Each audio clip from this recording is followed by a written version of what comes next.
I love my HBCU. And boy, I love it, love it. I love it, love it. I love my HBCU. And man, I hope my team they won one. Yeah. I hope my team they won one. Yeah. Man, I hope my team they won one. I hope my team they won one. Yeah. I tune into the HBCU Sports Lab to see if my team won or lost. If they lost, I'm quiet as a mouse. But if they won, keep tab. I'ma do the dab, yeah. Dr. Cavil, he know what he be talking about. Mike and Charles, they know what they be talking about. They compress the analytic data with the hip hop. If you know them like I know them, they gon' tell you if your team, if they won or lost, and who the ball. So listen to Professor, yes sir, and pay attention, cause he gon' teach a lesson.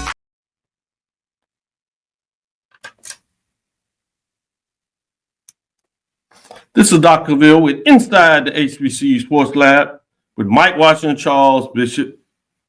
As you see, getting in here and get excited about the show today.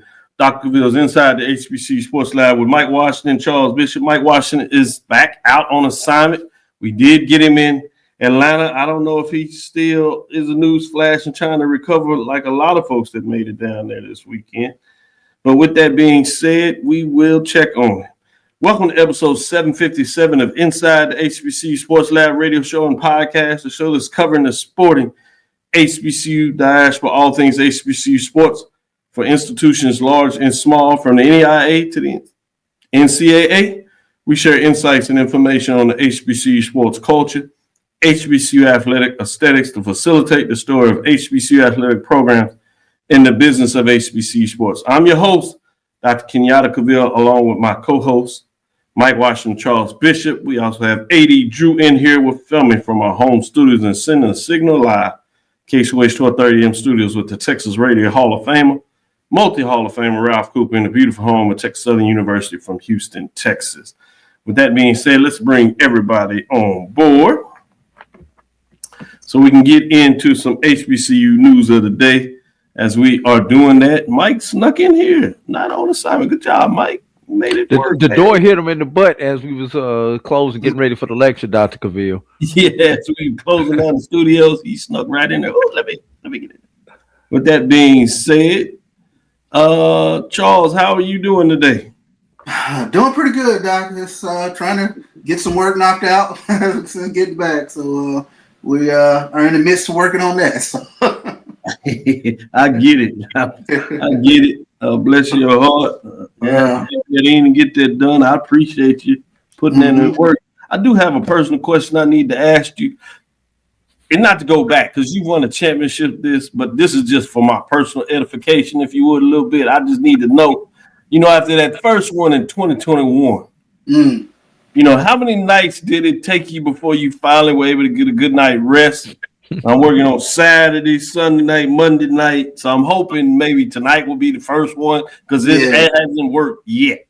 Yeah. That first one, that hangover, is there with you for a while. So eventually you'll sleep, get into a good sleep pattern, but it takes a while. It takes a little second. All right. Yeah, that first one, when I got hopefully tonight by the end of the show, we talk it out a little more. Maybe that'll work. But at this point, nothing has quite worked. This is day 3 of the hangover. And I don't think this is because of drinking. Right. Per se. I think there's something else. With that being said, I'm going to let Mike stew on it a little bit. Drew, how are you doing today? Doing fine. Dr. Cavil, you're in a place that luckily as a rattler, I have not had to be in. We only been there one time. But we handled our business the one time that we was there. So I have not had that feeling yet, Dr. Cavil, and hope to never have that feeling, Charles, Mike, everything else. I do want to take a point of personal privilege and thank the 3 of you guys for your support and everything that you did this weekend at the Celebration Bowl, and my assistants, especially Charles, who went above and beyond and really did an outstanding job moderating the press conferences. You know, those clips that a lot of you guys saw put out by the media, Charles was the one who was directing traffic in the room, making sure that those people actually got called on. So kudos to you, Charles Bishop. And my last thing is I pass it over to Mike. Last Wednesday was Whack-'em Wednesday. Today looks like it's going to be Termination Tuesday. At least in Atlanta, we can say that in Atlanta right now. So, it's kind of wild the one that happened today. Anybody looking for a good coach? I know one that is out there that just hit the market, and it's not because he's planning to go somewhere else.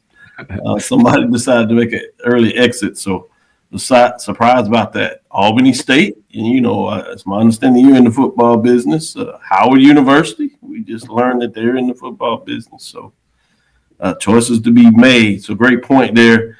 I want to first say thank you for the acknowledgement, and ED, I thought you did a marvelous job in terms of handling a lot of things that were going on. It's amazing to see that takes place. Charles, first time in the captain chair in terms of directing traffic. How challenging was it for you not to ask the question? Very challenging. How many good questions did you come up with and you're like, man, they should ask that one? Or you heard somebody be like, yeah, that's the one I was going to ask.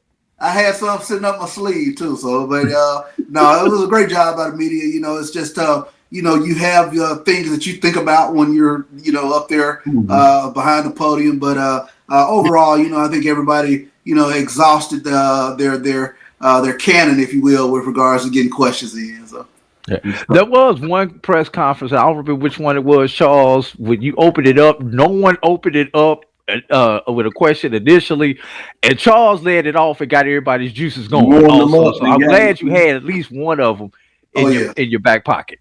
Oh yeah, that was band of the year, absolutely. I couldn't remember which press conference. We did so many press conferences, I couldn't remember which one it was. I know, right? Mike, how are you doing? You just snuck in here and got a little bite to eat, and you not sharing? Man, these are gummy bears. I'm trying to keep my strength with these gummy bears. What kind of gummies, Mike? No, the legal gummy bears. Okay. Yeah, I know some friends who had some, but no, these are legal. So, Charles, I am not taking your advice. I am still in 7 days of mourning, day 2 of 7 days of mourning. I cannot get over this. It is hard for me as a Panther fan to get through this, over this, around this. I keep going back to several plays. So I know you've been there, you've seen it, but it is hard for me. This one hurt true PV fans. This one hurt. So it is hard for me to get through this last travel week of work, not thinking at some point of the day about plays, 4th and 16, that last play, the misfit. It's hard for me to get around it. I can't. I need help, and I got my help. But it's not helping. So, I appreciate the advice, Charles, but it's not working for me. So I have not slept good for 2 days. It had nothing to do with the consumption that I had. It just had to do with that game and the ebbs and flows of it. Having said that, I said it once, AD, phenomenal job. I didn't see AD sit down one time. And the brother I always mess with AD, but it's out of love. He does a phenomenal job. And then I looked up there and I saw CB up there. I was like, look at my little baby. So I look at him. Charles was like, next question. I said, Mike, next question. I was like, you tell him, Charles. I was like, you tell him. So I don't want to take away from y'all's thunder, man. Y'all did a phenomenal job. Great job. Hats off to you, but I'm still in mourning. I'm sorry. I'm sure we'll talk about it. But other than that, trying to get through this last week of travel and up here in 17-degree weather, Philly, where it feels like 9 degrees. Yeah. So other than that, Doc, I didn't mean to be the down spot or the jury or to bring the energy down, but that's how I'm feeling. So I thought you brought it up. Actually, and told the truth. With that being said, let's take our first break. Let's come on the other side, and then when we come back, we'll talk a little bit of news of the day. Sneakershop.com said, "What, Mike? What stage of grief are you in?" Yeah. I'm not sure if he even knows yet. Enhance and all to rescue. I see you laughing loud. Yes, sir. Yes, sir. Oh, you remember my word, enhanced ethanol. Yes, indeed. Erica from Howard said, "Look out for the blockbuster hire in football." Uh-oh. Somebody's going to get a big name. It'll be interesting to see what that looks like. Everybody's in the football business, yes, as the attention goes to the Celebration Bowl. I'll say this before we get in the break. As those numbers start to climb, I think there's going to be updates in terms of extension on the Celebration Bowl at some period here. And I think part of that also talks about increased numbers, which is expected based on how the game has been played. It's something about getting two champions on the field at the same time, regardless of levels, demarcations, institution, nomenclature. Oftentimes it works out for great matchups, and that's what we've had for the Celebration Bowl. So that's going to be fascinating. But what that does on the other side, it ramps up the expectation of so many institutions. So we see that. One of the things I'm going to look at near the end of the show is to talk about, who are the teams with the winning records? We talked about how dominating the East has been. West, obviously, it's first time that the West has got over the hump in terms of winning things since expansion. So it'll be fascinating to see, not really since expansion, since it went to home field with the best record coming into. That's the first time West has got back into it. First time in terms of since expansion. We look at how the conference has level set with winning records, what they've done in the championship game, and what they've done in the Celebration Bowl. So we'll get a chance to look at that. I think people will see some interesting numbers, what that looks like, and we'll tell you the number of teams that have winning records in that. But in addition, when you start looking at the other thing that also takes place is people's expectation of what they want to see their football team get done. So that's going to create these revolving doors. So when I looked at those lists, one of the things I saw that all those folks on their list have had multiple coaches at least. Fascinating. So even with the winning, which means maybe some people leave on successful notes, or shortly after they've had success, maybe they don't have it long. So to me, that's going to be interesting to see what that looks like. This continues to do. And obviously, it'd be intriguing to look at what that looks like for the MEAC. I just did the SWAC today, so we'll have some, maybe on Thursday, a chance to look on the other side of that.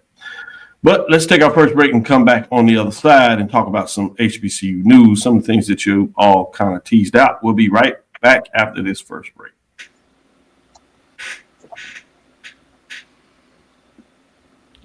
Give me a second, Mark.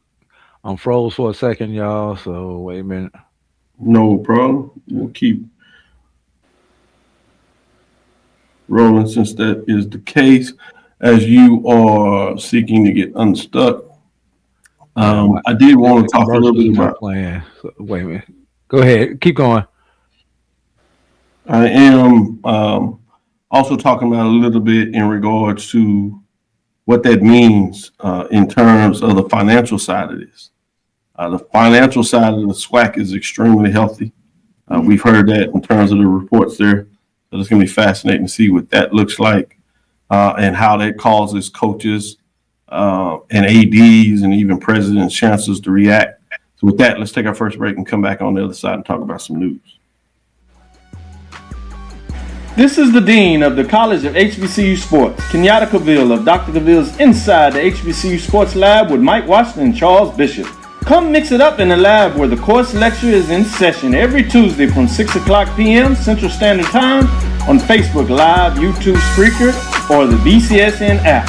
as we discuss all things about the HBCU sports culture, including exploring the week that was in the sporting HBCU diaspora, as well as the upcoming week of HBCU sports.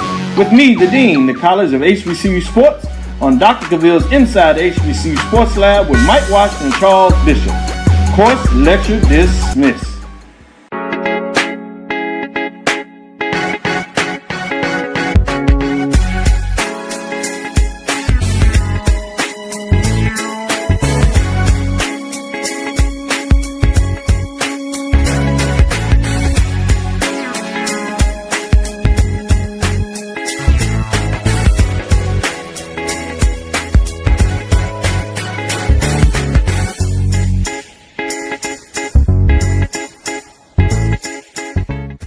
It's never too early to plant the seed, to share the tradition, and instill a sense of pride in your HBCU with your little ones.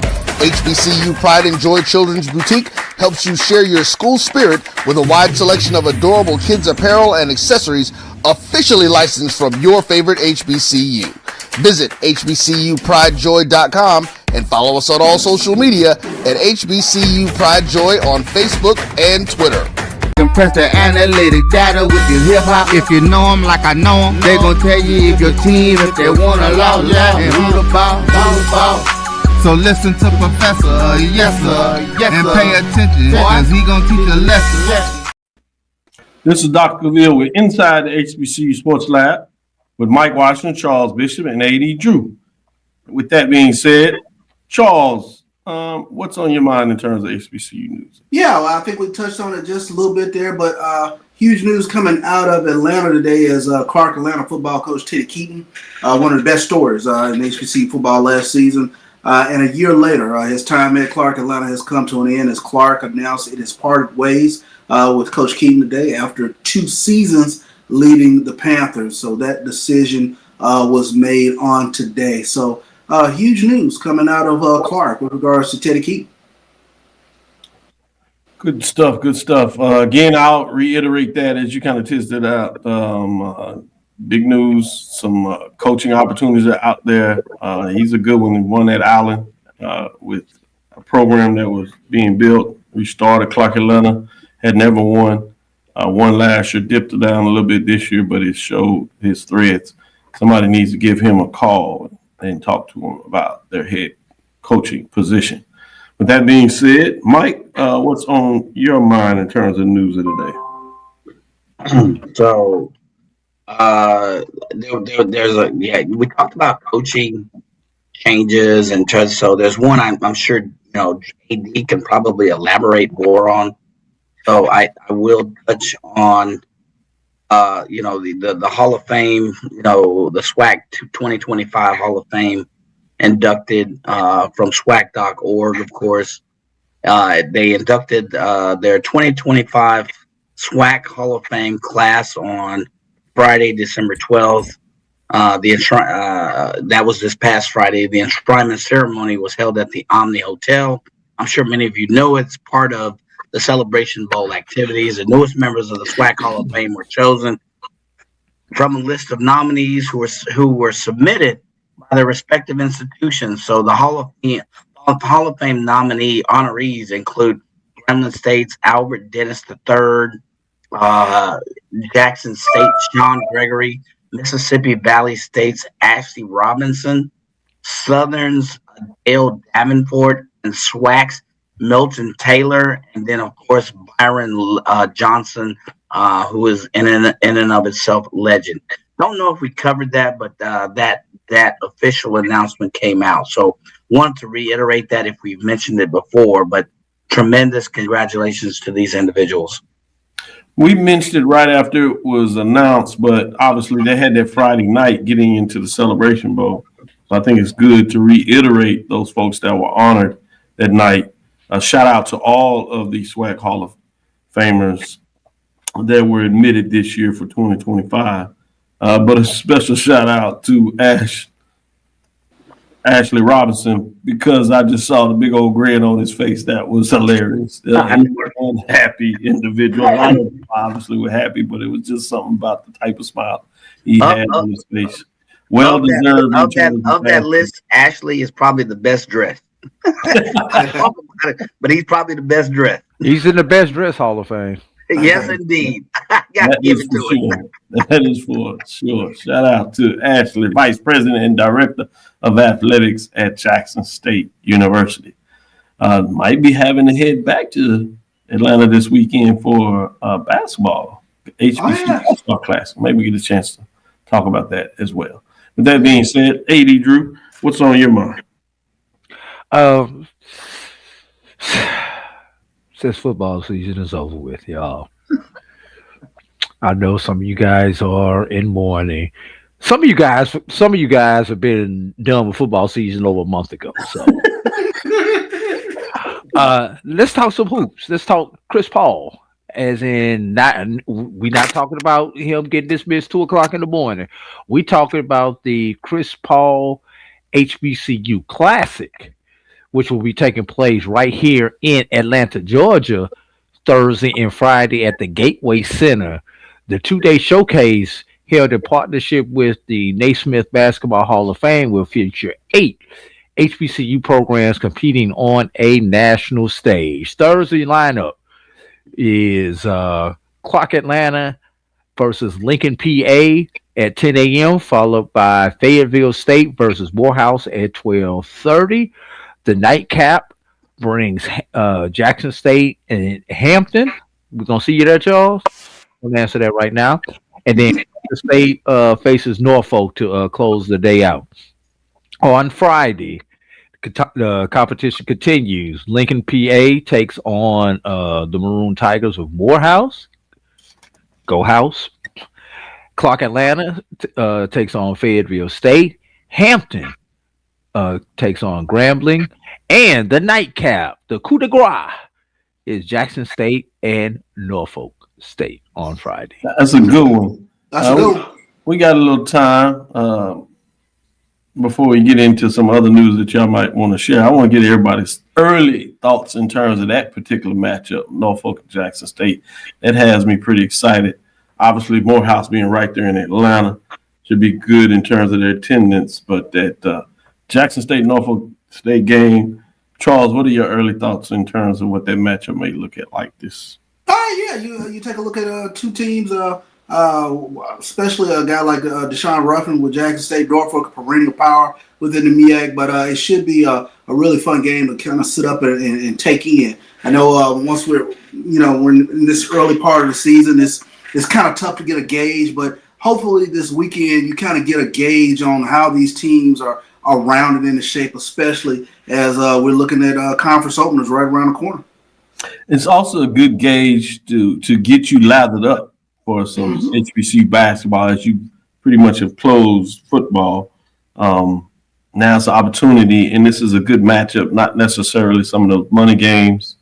So, Mike, what are your thoughts in terms of this early matchup between Jackson State and Norfolk State?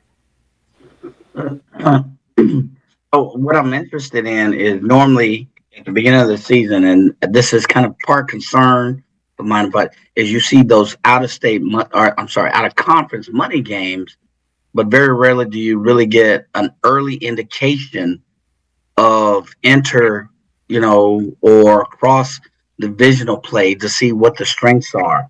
So to see, I'm kind of happy, number one, to see that it's early in the schedule. But I'd be interested to see, how Jackson State will perform, because early indications are, Jackson State's. You can't use early indications, but I'd like to see how that cross divisional, East, West, or cross, conference play will work out. Who's prepared or whatever, because guarantee you at the end, we'll be talking about how did they fare at the very beginning of the season when these two teams played each other. Head-to-head's important. So I guess that's what I'm excited. I don't know if I have any specifics or details to play, but I'd be interested to see how competitive they are being cross-divisional, cross-conference games like this. Yeah, I'm interested also in that Grambling Hampton matchup. Should be interesting there. Obviously, the Grambling with the FAMU coach heading over there, they've gotten off with a couple of Division I wins, so fascinating there. But AD, I wanted to ask you a little bit about this CIAA SIAC matchups that are there, Fayetteville State versus Morehouse that you mentioned. And then you also have, obviously, that Clark Atlanta in terms of Fayetteville State. So, I mean, once the first matchup that Saturday or that Thursday, and you have Clark Atlanta and Lincoln, and then they switch up to play each other. What are your thoughts in terms of the CIAA versus SIAC on the basketball court? Oh, first of all, I'll start with the Morehouse perspective. Morehouse started somehow by a quirk of the schedule. Morehouse had 7 of its first 8 regular season games on the road. Now, at the Division I level, you typically see stuff like that, but at the Division II level, you don't see that very often, where you start the season out on the road as much as you do. So we played at home today. So for us to be at a neutral site, but actually be in the Atlanta metro area, it's refreshing for our players and it's refreshing for our fans that we not at home, but we are at home. As obviously starting off with that many games on the road, it's favorable on the backside, as 14 of the next 18 games are within the Atlanta metro area for the Maroon Tigers. But also the fact that we've expanded to 24 conference games. So for us to be able to take it, and we are already 6 games into our conference schedule. So for us to be able to take a break from conference play, it's important to get these W's. But the fact that we get to take a break from conference play at this point in time in the season is a refreshing. It's refreshing for the guys. And then, of course, that's the conference pride. Anytime you got CIAA and SIAC facing each other, there's always that conference pride portion of it. So we did them to them in football. We need. They say they play basketball over there in the CIAA. We're trying to show them something down here in the SIAC. One to keep your eyes on is over there in Alabama A&M on the hill. They're at 6-4 with 4 Division I wins. We have other teams that have a couple of them, including Tennessee State, that just got a big win themselves in terms of UNLV. Yeah. That game was at home. I got to see that. Only SWAC team with a winning record over 500 to this point is Alabama A&M. Interesting. Correct. So fascinating to see how they get on it. So we get a chance to get some light competition. Southern, keep your eyes on them. They have a regional win against the Division I program, and you have quite a few teams that have gotten some Division I wins. So it'll be interesting to see what that looks like. Obviously, on the MEAC side, you got Norfolk State that continues to do their thing in terms of what that looks like. Going up there, Howard has been solid there at 8-5 in terms of a winning record on that side, with a couple of Division I wins on their tally. So fascinating to see as it's quick in time to get into it. With that being said, let's take our second break. We'll come back on the other side. And I want to get into some updates and back into football to kind of close that chapter in a lot of ways and see what your thoughts on that.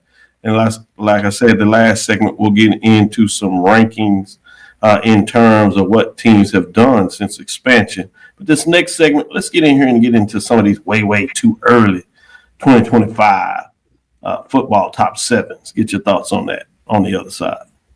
You're looking for the latest information on Southern University sports, the Southwestern Athletic Conference, and HBCU athletics. There's only one place to go. Tune in to the Carlos Brown Show, exclusively on the Black College Sports Network. Planning an event? From weddings to corporate functions, CMJ Events LLC brings over 15 years of experience to make your vision a reality. Based in Metro Atlanta and serving statewide, even internationally, we provide versatile event planning and authentic catering cuisines tailored to your needs. Whether it's pre-game meals for student athletes, fundraisers, weddings, corporate functions, CMJ Events LLC is your one-stop solution for exceptional service and unforgettable food. Our diverse culinary heritage means we cater to all cultural tastes, dietary needs, and food restrictions, making every meal uniquely yours. Let's make your next event unforgettable. Visit us on all social media at CMJ Events LLC or email us at cmjeventsllc@gmail.com. Also give us a call at 404-664-3882 so that we can start planning now. College football Compress the analytic data with your hip hop. If you know them like I know them, they gon' tell you if your team, if they wanna lose, and who the ball. So listen to Professor, yes sir, and pay attention, cause he gon' teach a lesson. So let's bring it up so we can get into this report, giving you final updates. Starting up, obviously, we look forward into February as we'll use basketball to honor the Ben L. Cavil Senior Big Ben Award winner. We will announce the finalists after an incredible season.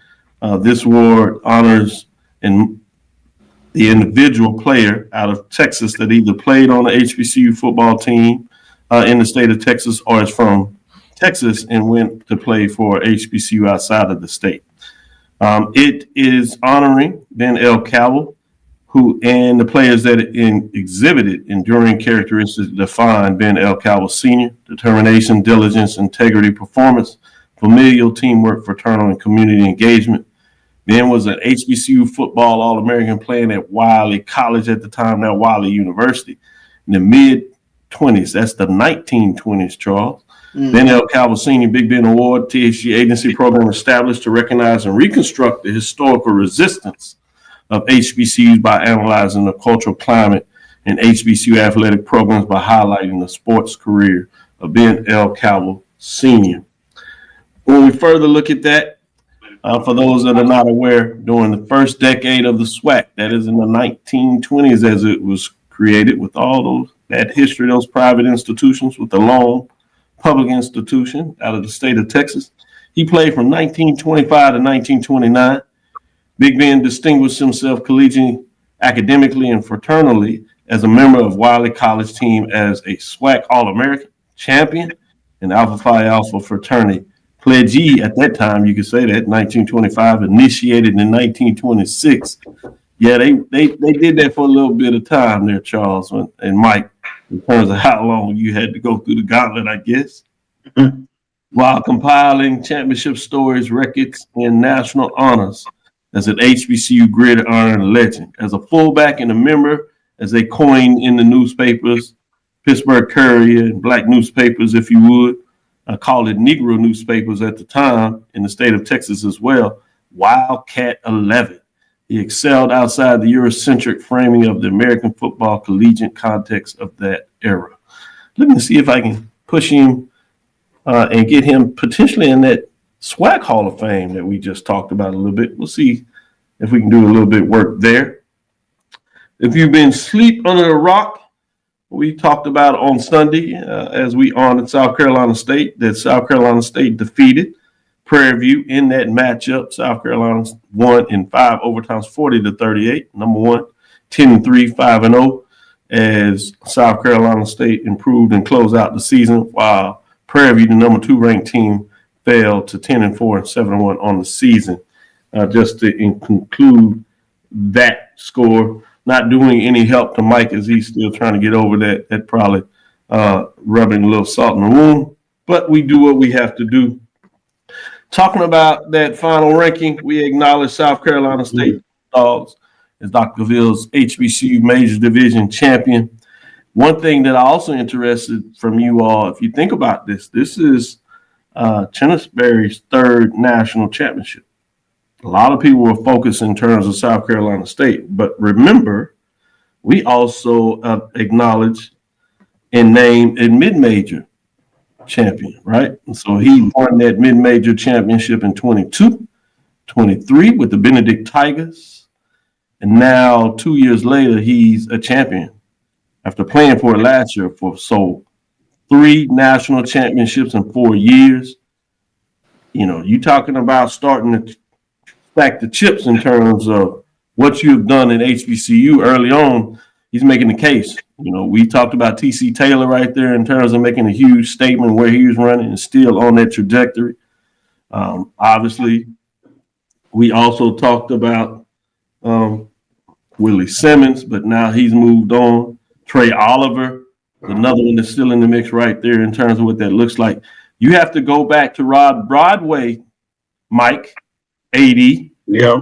He won back-to-back national championships as the CIAA head coach of North Carolina Central in 2005, 2006, and then turned around 2 years later and won it at Grambling State in 2008.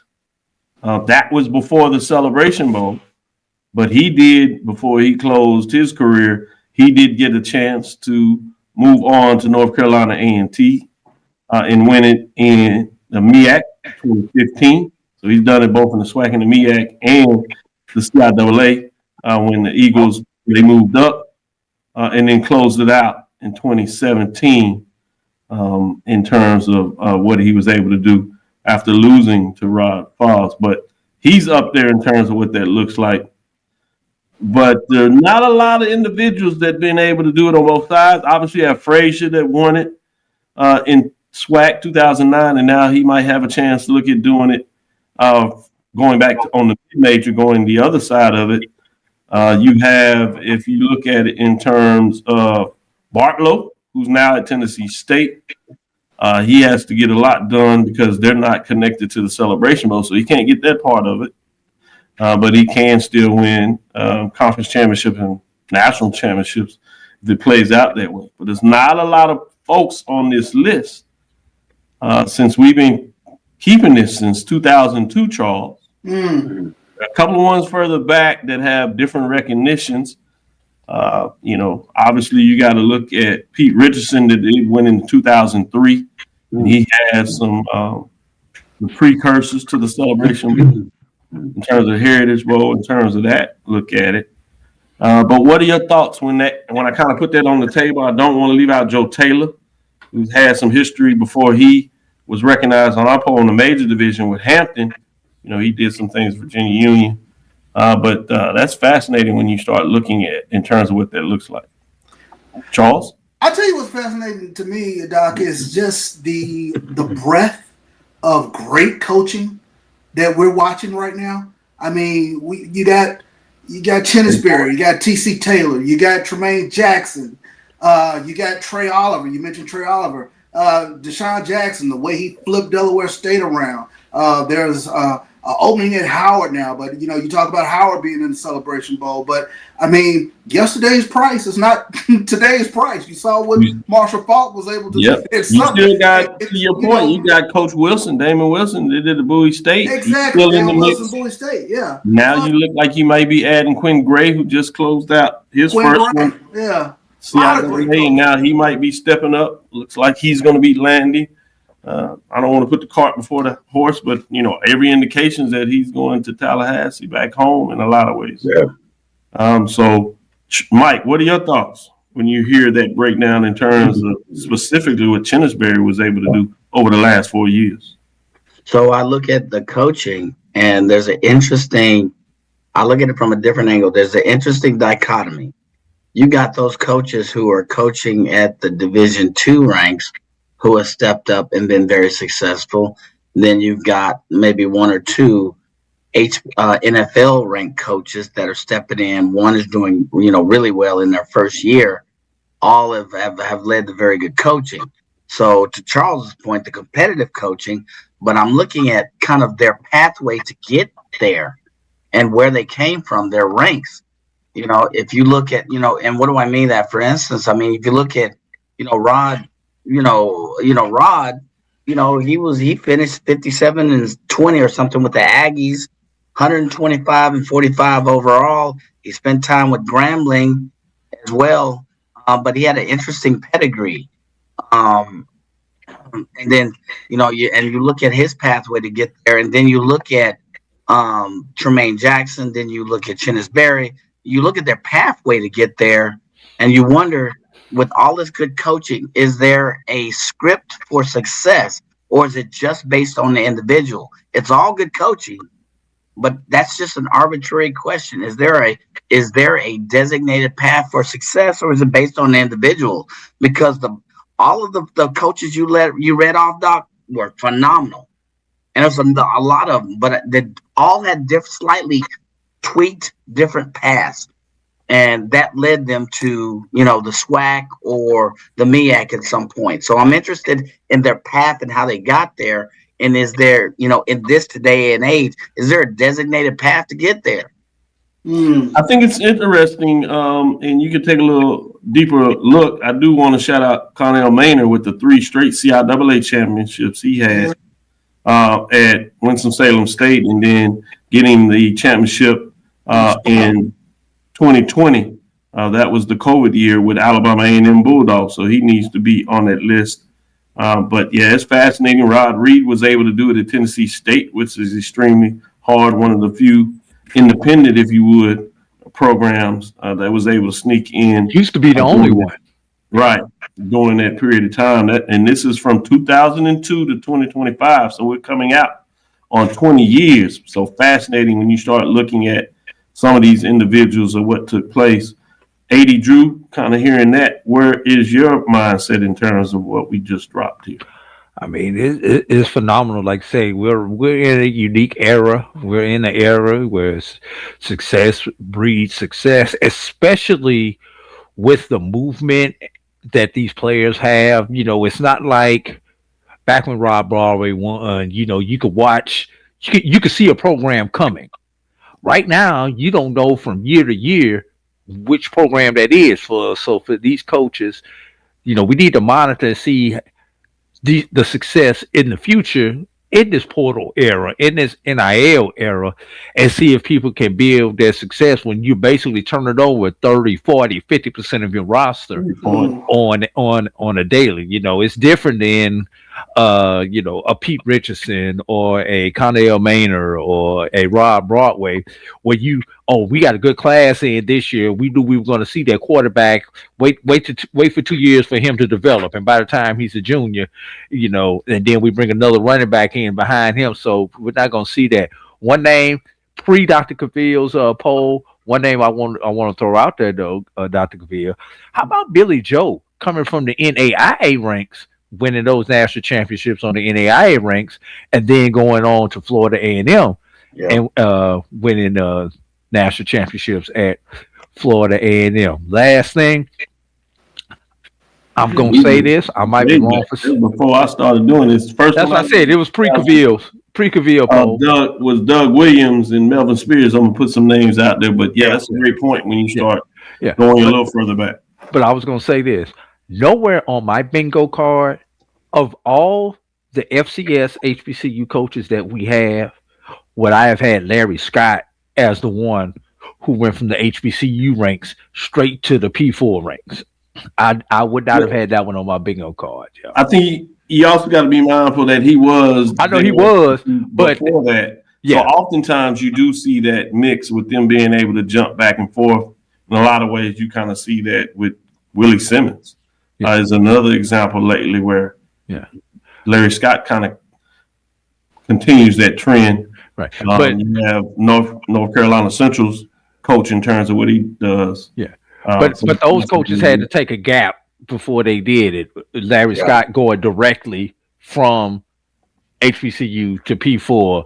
I would not have called that one without some type of gap. Well, actually, Willie Simmons took the same thing. He went because Larry Scott is not a head coach now. He's going to Auburn as an assistant coach. Assistant coach, yeah.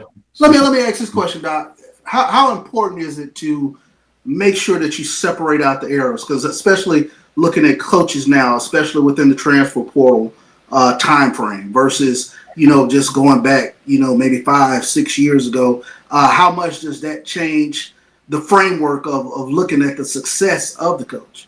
Exactly. I think it's going to be huge, specifically those that are looking at opportunities to get in these Hall of Fames, whether it's the Conference Hall of Fames or the Black College Football Hall of Fame. I think that's going to become more important.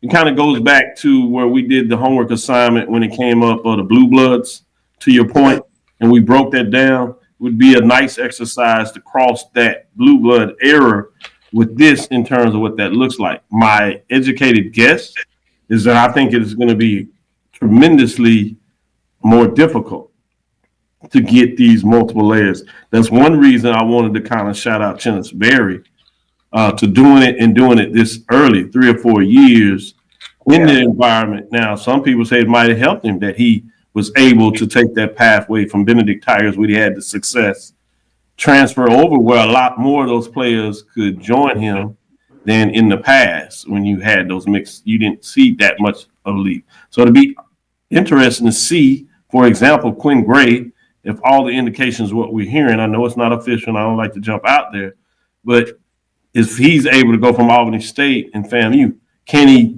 do similar to what we see with Chennisberry? That gives us a little more indication.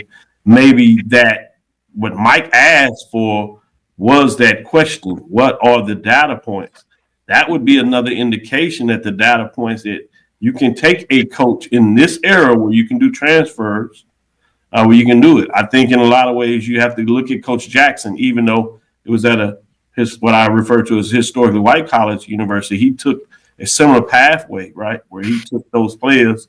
Some of those players came with him, had transfer portal, kept some players, were able to use his success, his philosophy, and win the conference and make a run in the Celebration Bowl. So I think we're kind of early, but these data points are going to be fascinating.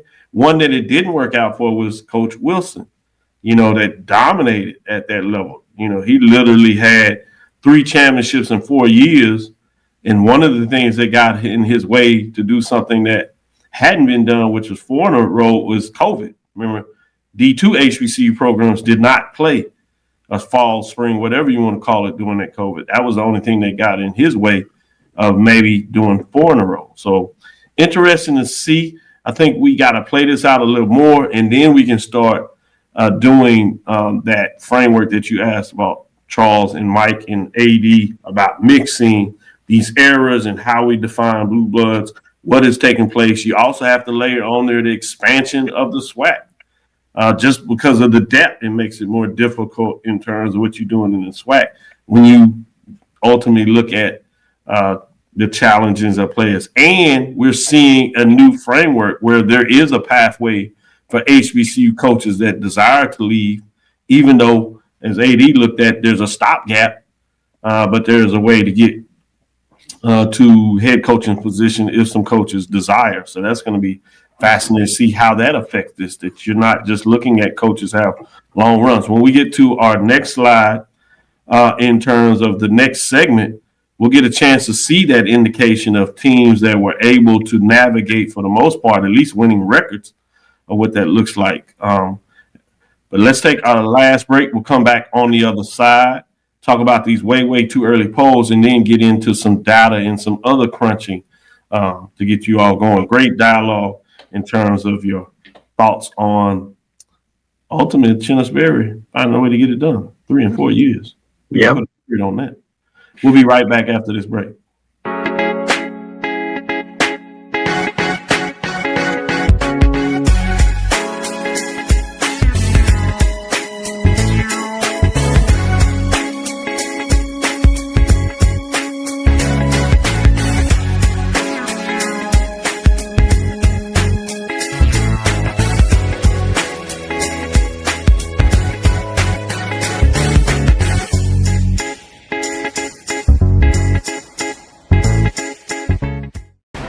Football fans, the Cricket Celebration Bowl is celebrating 10 years of crowning an ESPN Events presents Red Lobster Band of the Year. For over 30 years, HBCU Image has been more than just an apparel store. We've been a movement, a statement, a legacy. We celebrate the pride, the purpose, and the culture that make historically black colleges and universities legendary. Whether you're a student or a lifelong supporter, our gear lets you wear your HBCU story with confidence and style. Because when you wear HBCU Image, you're not just wearing clothes. You're wearing culture. You're wearing pride. You're wearing purpose. HBCU Image, a Kenny T's company. This is the Dean of the College of HBCU Sports, Kenyatta Cavil of Dr. Cavil's Inside the HBCU Sports Lab with Mike Washington and Charles Bishop. Come mix it up in the lab where the course lecture is in session every Tuesday from 6 o'clock p.m. Central Standard Time on Facebook Live, YouTube Spreaker, or the BCSN app.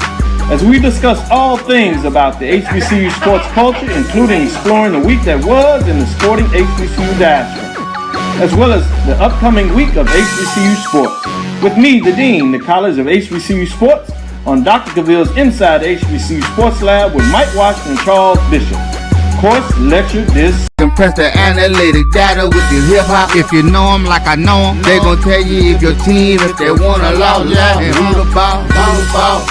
So listen to Professor, yes sir, and pay attention, cause he gon' teach a lesson. This is Dr. Cavil inside the HBCU Sports Lab. Great discussion in terms of bringing a little bit of history and start analyzing where coaches sit in the pantheon, particularly when we are talking about these Hall of Fames.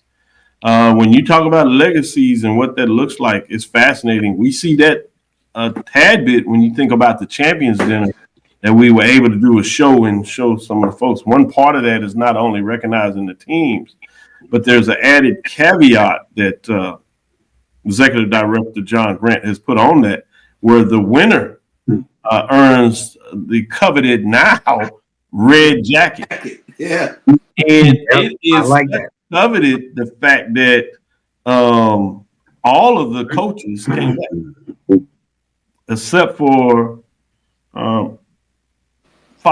I think Fobbs wasn't there. He is one in terms of the jackets, but certainly was invited, but for whatever reason couldn't get there. But Willie Simmons was there to put the jacket on last year's winner in terms of T.C. Taylor.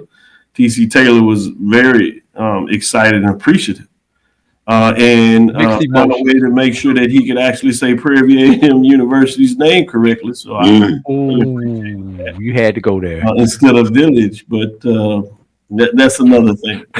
Any reason? Would imagine AD that was a little sensitive to some of the I was at a table when that gaffe happened, passing out something, and I'm passing it out, and she said that, and I say, "Ooh!" Everybody at the table just looked up and looked at the stage like.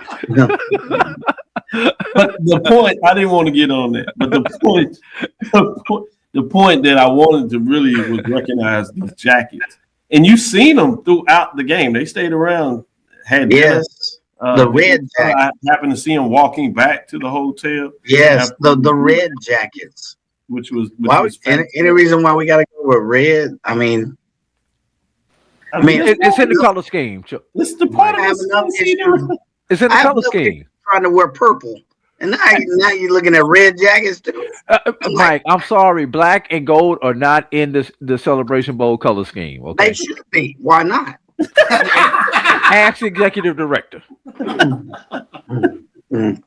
You know, Mike will ask. But with that being said, and you had the fact that you had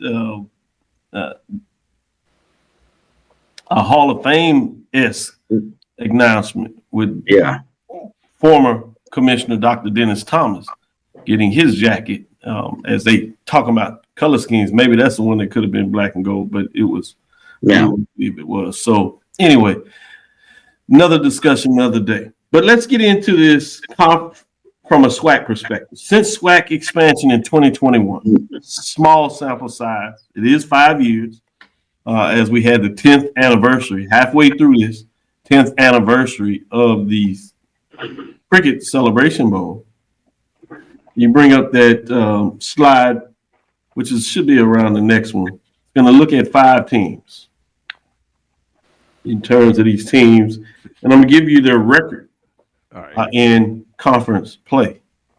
Charles, these are the only teams that have been able to have winning records over the 5 years that we've had conference expansion. This is the right one? Alcorn State Braves. Yeah, this is the right one. Okay. Alcorn State Braves, who are 21-19 in their 40 games played over the last 5 years. You have Southern Jaguars that are 24-16 over the last 4 years. Prairie A&M Panthers are 27-13 over the last 5 years, 40 games. Florida A&M 31-9, and Jackson State has dominated with a record of 36-4 over that period of time. The next line is actually conference championships. Jackson State has 3 of them over that 5-year period. FAMU has 1. Prairie View has 1 conference championship. And while Alcorn State and the Southern Jaguars have winning records, with the 0, it's obvious that they haven't had the fortune of championship game.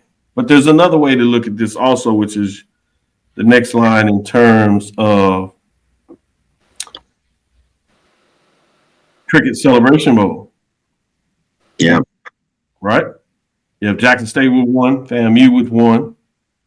You see the other 3 with Prairie View getting there, finalists, if you would, but not being able to get it done. Jackson State obviously got there 2 other times beside the time they were able to get it done. I almost said cut down the nets, but this is the wrong sport, even though we're transferring to it. And then the last line is championship game appearances of finalists, if you would. So Jackson State actually should have 1 there in terms of being a finalist. You have 2 SWAC championship game appearances, finalists, if you would, for Prairie View, and 2 for Southern.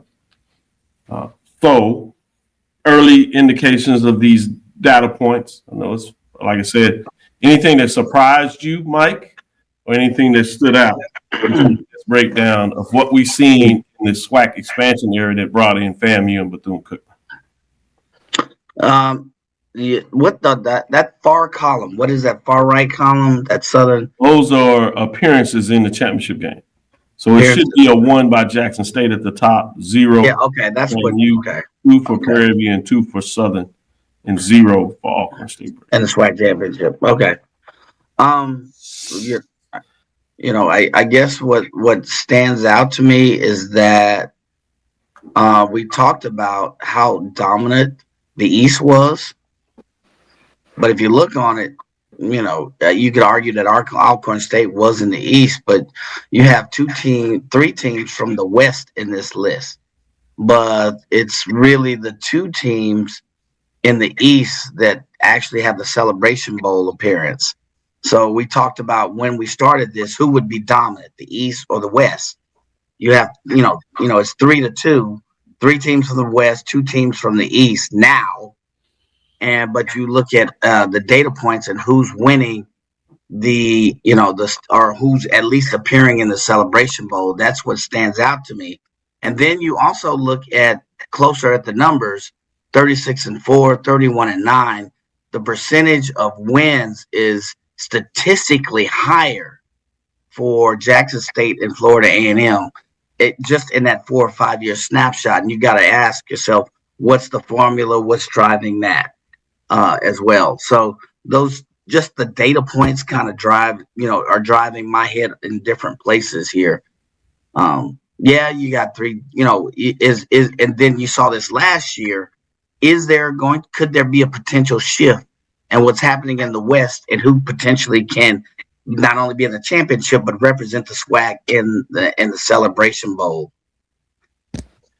Fascinating breakdown there from Mike. A lot of information there to take in. The other thing, AD, is I bring up here that's fascinating me with all these teams having winning records. Jackson State has 2 coaches, has had 2 coaches during this period. FAMU has had 2 coaches during this period. Prairie View's had 3 coaches during 3 coaches, yes. Southern has had 3 coaches during this period in Alcorn, 2. So all of these records that's getting done, and I'm gonna come to you, Charles. I'm gonna let AD go and sneak in here with that. What are your thoughts from this data that is provided?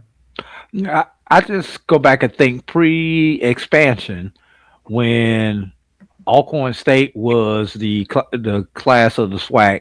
What was it? 3 consecutive, 3 and 4 years, something like that. When Alcorn State, it was basically the back half of the teams was Alcorn and Grambling. AD, you asked the question, so folks put out there.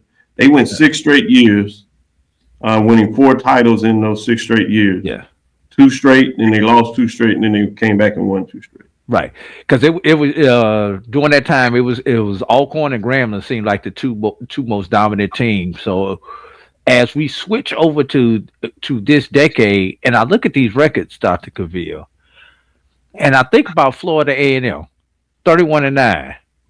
Most of over half of them occurred this year, Dr. Cavil, which really shows the dominance that Florida A&M had. Jackson State, majority of those 4 losses occurred in TC Taylor's first year. So let's think about the dominance that those teams had in those other 4 years. Yeah, I think if you're not careful, though, when you think about Prairie and Southern, it's the same thing. I was getting ready to get. They have one bad year that has really piled up the losses, but the other 4 years, well, this year for Southern, but last year for Prairie. Yeah, so both of them. So just putting it in there. So it's interesting. You're right that you look at it. One bad year. Yep. And the other 4. And here's the other thing. As I get ready to close out and pass this to Charles, we're halfway through the decade, Mike. So we actually have enough data to make this stuff statistically significant, because we are at the halfway point of the decade. Right. We have 5 complete seasons of expansion, and I know that's part of the reason Dr. Cavil wanted to present this. That's 5 years of the 10-year schedule, composite schedule. Yeah. So looking forward to it. And the only last thing, you're supposed to have 6 and 6, considering that there are 12 teams in the SWAC that we're looking at. So I'm curious about that number 6 team and how far they are below that Mendoza line, that 500 line. That's a very good point. Yeah, it's Alabama State and A&M right in that mix, and they're like essentially they're like 19 and 21, 17 and what is that, 23? When you talk about where they are, so they're below the Mendoza line. Good question when you talk about who are those other programs, and Grambling is right in that mix in the same framework. Those are the 3. Everything else kind of drops out, bottoms out, but those 3 are the ones that are in the mix around that number. Yeah. I thought about Grambling as well, because they actually have a win in the championship, but they're not in the top 5. Well, they actually, during this era, they have not been.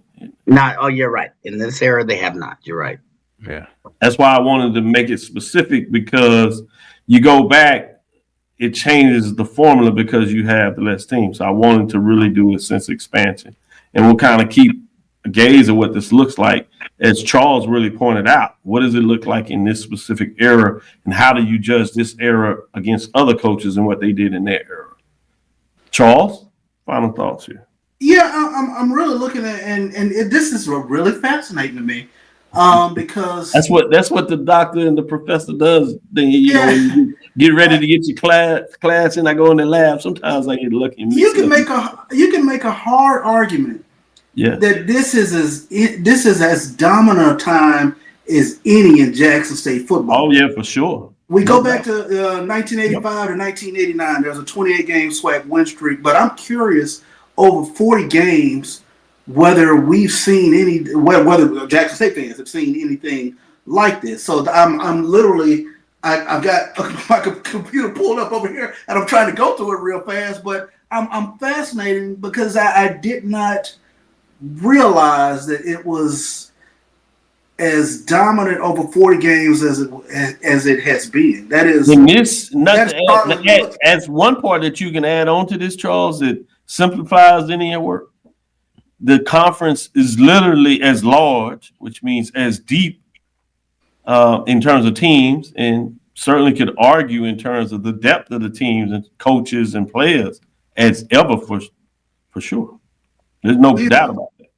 This is wow. It's startling to take a look at. I knew it was a hell of a run, but I did not recognize over 40 games. This is where it is. This is really fascinating to look at, and I'm literally going back through the 70s and 80s as quickly as I can, to try to see where they are over 40 games here. You're welcome. Which to me also points out what's interesting, what Ashley Robinson has been able to do, which is, besides Southern, one of the few programs here that can talk about the consistency on the AD side.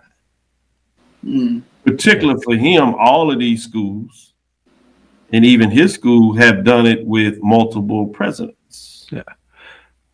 Can I add? That's a great point. That's an excellent point. Go ahead. Can I add to your point, Charles? Mm. I think that statement that you said, looking at the dominance of a Jackson State or any of these programs, I think each one of these programs can go back and take a real hard look and see if there's another era in their program history that they had this type of run. You know, I think about my alma mater. I think about the Billy Joe era, and I also think about the '70s. You know, did we have this type of run during those eras? Southern, I think about Pete Richardson. Hey, we just saw a dominance with Alcorn with the 6 consecutive championship appearances. Was it that dominant as we see with Jackson State? Prairie View back in the 50s and 60s. I think the difference I say is that's a good one. You look at Pete Richardson. That was one coach. Here you're going back to an era where you had 2 to 3 coaches over there. Another good point. Good point. As I said, in multiple ADs except for Jackson State. Yeah, my point of reference was sprinting all the way back to Bob Hill and then working my way up through W.C. Gordon.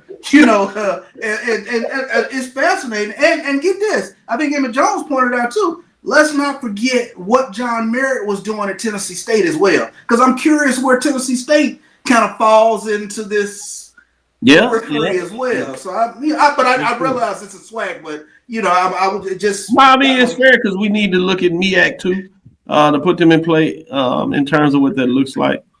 But would MEAC be skewed in a different sense because as the SWAC got larger, the MEAC got essentially. I think you have to put that in the factor.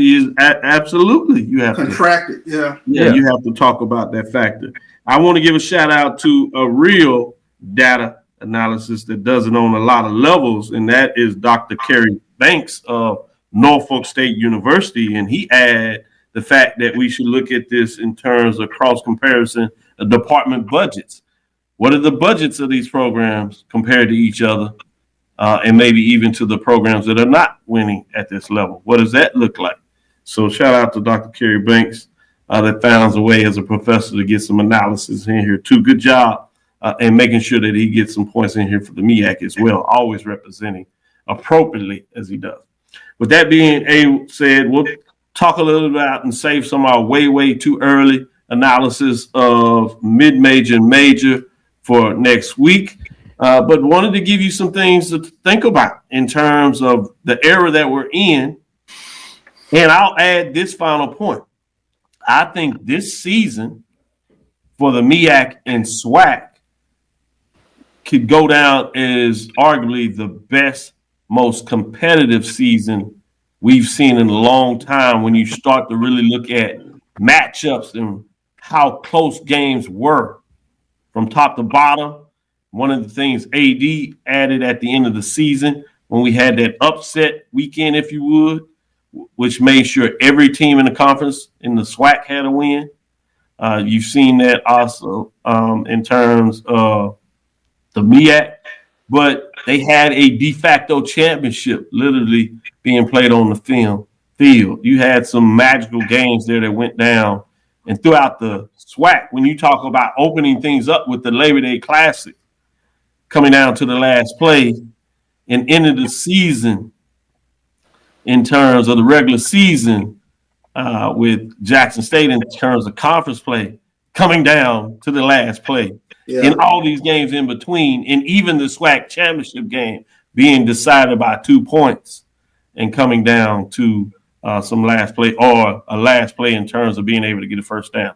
So hopefully folks recognize what they're in the midst of in terms of celebrating HBCU football. And that doesn't even include what took place at the mid-major level with the SIAC getting 3 teams in the playoffs. Obviously, it was expansion playoffs, but still, in 5 total HBCU programs when you combine the 2 that came out of the CIAA. What a magical season. And I hope people will, as they kind of have their football withdrawals or hangovers, if you would, understand to really celebrate the season that just took place. And something tells me, Charles, Mike, and AD Drew. We'll see a little bit more magic next year. Yeah. With that, let's call it a close. This is Dr. Cavil with Inside the HBCU Sports Lab. I want to thank you for listening to Inside the HBCU Sports Lab. Make sure you share our podcast with your friends and colleagues. I am Dr. Kenyatta Cavil, the Dean of HBCU Sports, coming from inside the lab in the College of HBCU Sports with Mike Washington, Charles Bishop. That's what we do right here. We give you the HBCU sports business in different ways. Look forward as we start to get the viewership numbers in terms of what that looks like. That should be fascinating. Look for that to be significant. We'll see exactly what that is in the near future. Again, we want to thank you for listening to Dr. Cavill's Inside the HBCU Sports Lab with Mike Washington, Charles Bishop, every Tuesday and Thursday. As we move out of football, you know we drop the Sunday edition unless we have some really things that we need to get to you. We look forward to next Thursday as we discuss the latest news in the lab. Follow me, Dr. Kenyatta Cavil, on Threads, Facebook, and Instagram, Inside the HBCU Sports Lab, Facebook and YouTube in terms of Inside the HBCU Sports Lab. Let's turn to the hardwood, support these teams. We look forward to some good basketball. We've seen it sneaking, and it starts off in a lot of ways this weekend with some great matchups with the Chris Paul HBCU Classic. ESPN Plus. The Chris Paul Classic is on ESPN Plus this weekend. So, this Thursday and Friday. So we want to make sure that the day games are on ESPN Plus. The evening session is on the U. Okay, good caveat. Way to catch it. Get the people out to the information they need to know to catch these games. Dream big. Continue to move forward. We will talk with you soon. Charles? Of course. Keep working at your project, Charles. We got you. Mike? Lecture. AD? Chris Paul Classic. Y'all stay some prayers for Charles. He working. I got dismissed. Taking a break. Yeah, miss. Hey, Charles.